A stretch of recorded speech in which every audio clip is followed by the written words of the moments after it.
Friends of NRA is your chance to support our Second Amendment rights and preserve America's hunting traditions. Join Friends of NRA at one of our 600 exciting events nationwide. From games to auctions and exclusive firearms, Friends of NRA events are your chance to support a cause you care about while having a great time with patriots in your community. Whether you're a seasoned shooter, an avid hunter or outdoorsman, or passionate about freedom, there's a place for you within Friends of NRA. Visit friendsofnra.org to find an event near you. Stand up for freedom with the Friends of NRA.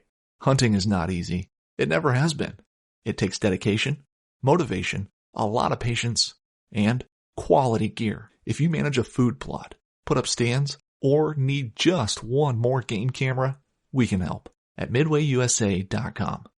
We opened our doors in 1977 and continue to put customers first by offering super fast, same-day shipping. For just about everything for the outdoors, go to MidwayUSA.com.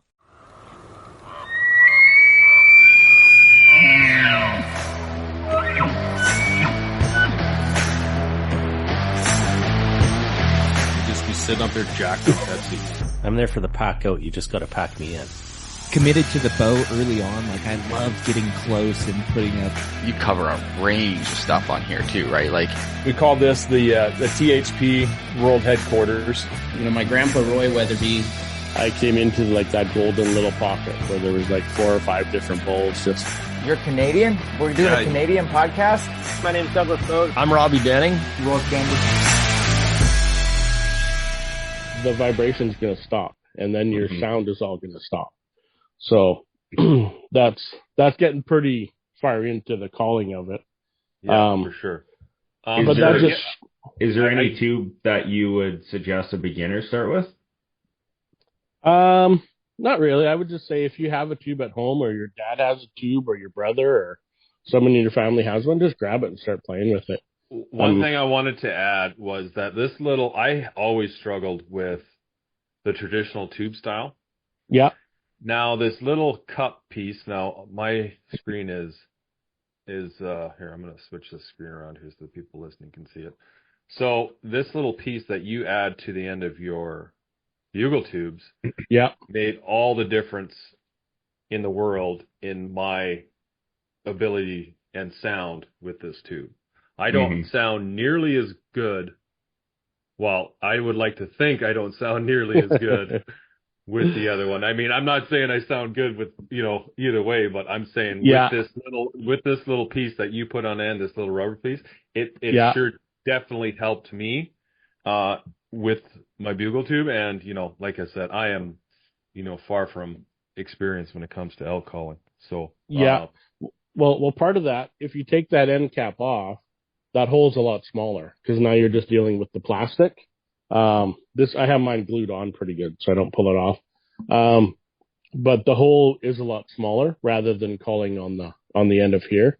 And that's kind of why I flared it. I kind of did it for like creature comfort as well. But it does make a difference when you're calling.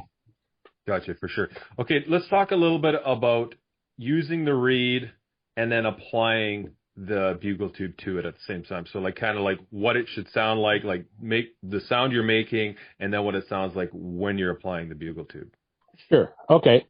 So, and believe it or not, when you're doing cow sounds as well, a lot of times I don't do everyone through it, but I do cow call through my tube as well. So if you're just going to do a basic cow,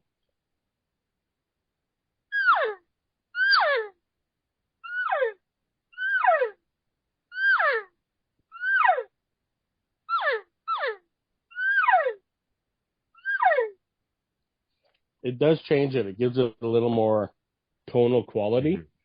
So I do use it for some of my cow calls, obviously not all of them, but where it really starts to shine is when you start doing your moans and groans and chuckles, and then obviously right into your all-out bugles, your location bugle, advertising bugle, all those ones, they all have special names to them, but you pretty much have to have a bugle tube to do the sounds properly. I mean, you can just do a bugle with your reed, but it's not going to sound the same, So for sure. So are you nothing's changing though in that sequence. So when people are making the sound, they're making the exact same sound, but they're just applying it to their lips. They're not jamming it on their face, so it's like really hard and tight. They're just gently pressing against the lips, right?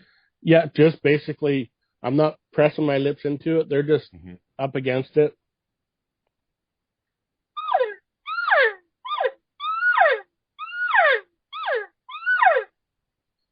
And basically what a lot of people are going to find, and me as well, I find I actually call better with a tube than without a tube. I don't know if it's a mental thing or if it's just you're taking your focus off making the sound because you're doing it into a tube now. It almost like it tricks your brain a little bit. And you don't think about, okay, I don't want to mess this sound up. As soon as you put a tube to it, it's kind of automatic. You just do the sound into it automatically, right? So right.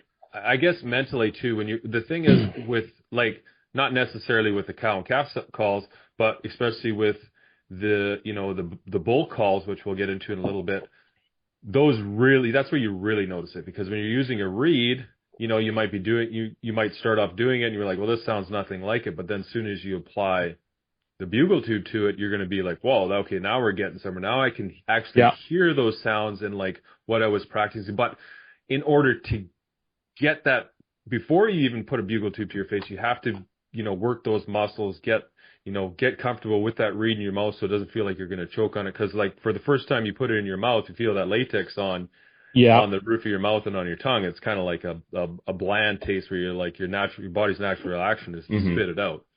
Yeah, absolutely. So make sure you get those go through the first processes, and then, but yeah, once you start adding a bugle tube, it is definitely good, because then you can start, understanding what you've been practicing before. You start to make, you start to hear the sounds that you've been making, and they sound more like you're, imitating the out calls. Exactly. Yeah. And one thing I want to point out, people are going to start out with a cow and calf reed, like we talked about, and then they're going to advance to like a bugling reed. So this one's that one there, the Chaos? This one's called the Chaos. Yeah. So the difference between them, they both look the same. If I hold the reeds up, the reeds both look the same, but they're totally different. The latex that they're made with, this one's really thin latex. Remember, it's for cow-calf sounds, so you're going to get higher pitches right away. This one's a 04 latex, so this is basically a middle-of-the-road latex that you're going to pick up at any store. It's a 04, and a lot of the stores, if you read the reeds, they'll say like a medium bull or just bull call, stuff like that. The reason they're saying that is because once you start going to a thicker latex, so this one here is a 0.25 latex. This one's a 04. So almost double the thickness.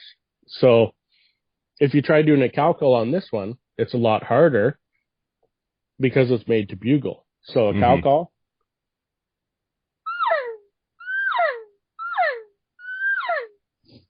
You can hear it's twangy because it's made, it's made for that higher pitch. It wants to go to a high note and scream versus doing a cow call. They're really good once you wear them out.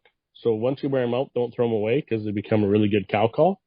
But up until that point, it's basically made for bugling. Location bugles, advertising bugles, chuckles, moans and groans, grunts, that kind of stuff. Barks.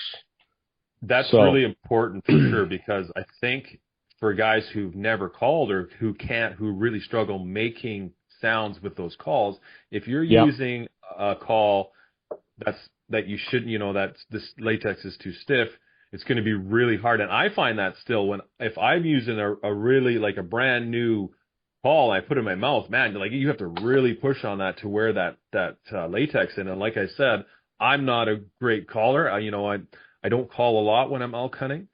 Yeah. But I like you said, when my call gets broken in, that I really like it then, right? Because then it's soft. I can make cow calls. I use it. I'm kind of like a one and done. I have one of your calls, and I don't remember which one it is, but I have one of them, and that's it. And I have like 12 of those things, and then when it rips or breaks or I lose it, then I grab a new one. But the new one, as soon as you put a new one in your mouth, man, you got to really work and break those things in for sure. You got to break them in, and you got to get used to that different tension again, because you're going to put different air across it, right?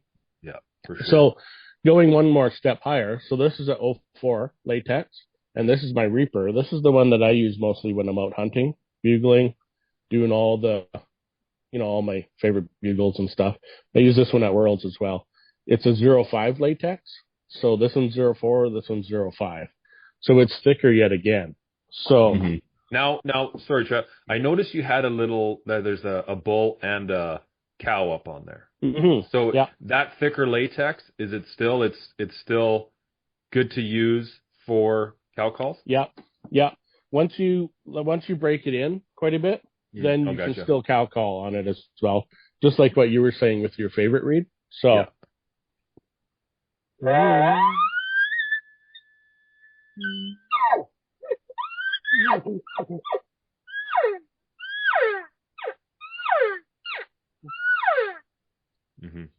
So it does take a little bit to break it in because it is a thicker latex. But believe it or not, I got guys that phone me and they want to buy the Reaper just for their cow call. And I'm like, well, guys, it's a thick latex. It's made to bugle.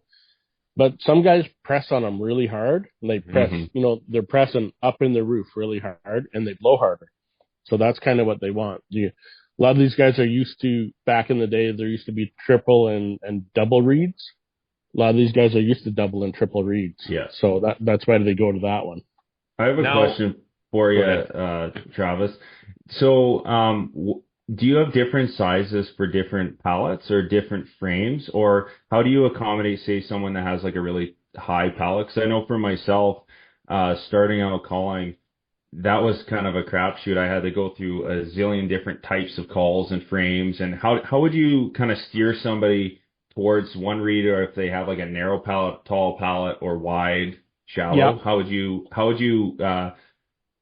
steer them with your different calls? Okay. Yeah. So I'm just going to grab one over here. So in my normal lineup, my frame size is just a normal size frame. It's just a regular one. They call that small, but it's actually a regular. Then I got in part of my lineup, I have a narrower frame. So it's smaller, like the distance between here and here. Here and here is a lot narrower. So it's actually made for younger people, females, and then men with the higher palate, like what you're saying. So, and most call manufacturers will have their regular frame and then a narrow frame. And some have, if you do Phelps, they do a medium frame. I think his amp frame is probably a medium frame through Phelps. And I'm actually in the process of building a medium frame right now as well. So I'll have that out hopefully for hunting season this year. But right now I just have the narrow frame and then my regular frame, and then I'm going to be adding the medium to it.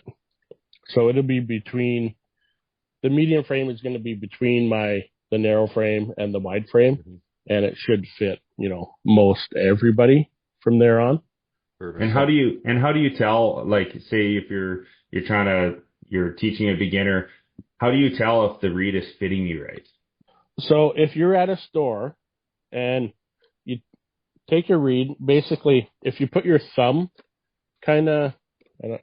if you take your thumb and you put your thumb up to it like this here, and you kind of measure, if you kind of measure the width, basically, with your thumb, you're not measuring the whole width of the reed, like from the edge here to here. You just want to know this part here to here.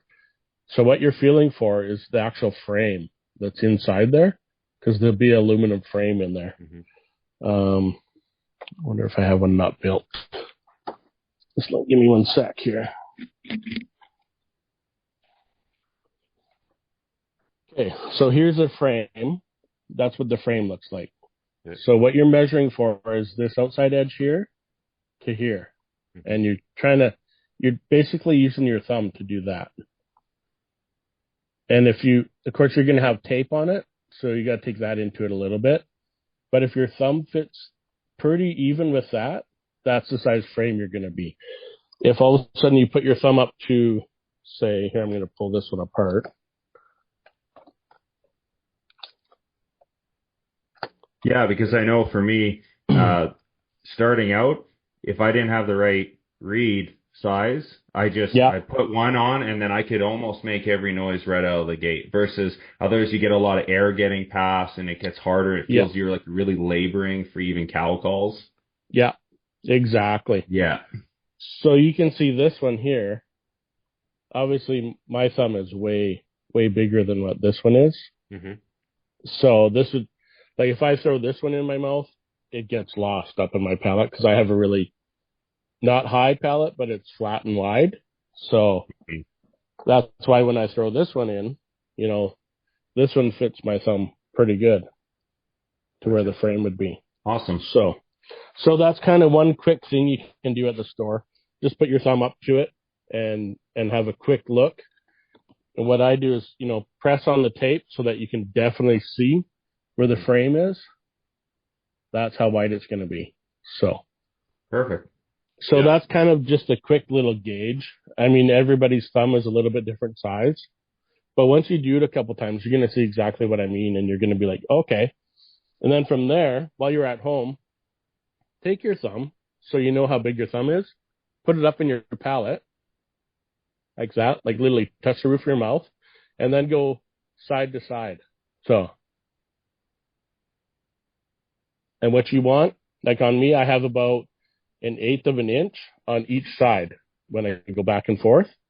My thumb isn't touching my upper molars instantly. I have to go back and forth a little bit. So that's going to give you a really good idea. As soon as you go to the store now and put your thumb up to it and go, okay, well, dang, that's going to be pretty close. Mm-hmm. So, it'll save you $15, buying one just to go, get it home and go, man, that thing doesn't even fit. Yeah. What a waste of money, right? Mm-hmm. A life that has the stories to back it. A life to be proud of. It's a Winchester life. Yeah, baby. 6'8" Western. Oh, mule deer, baby, right there. Tune in every Tuesday at 7 p.m. Eastern on Waypoint TV.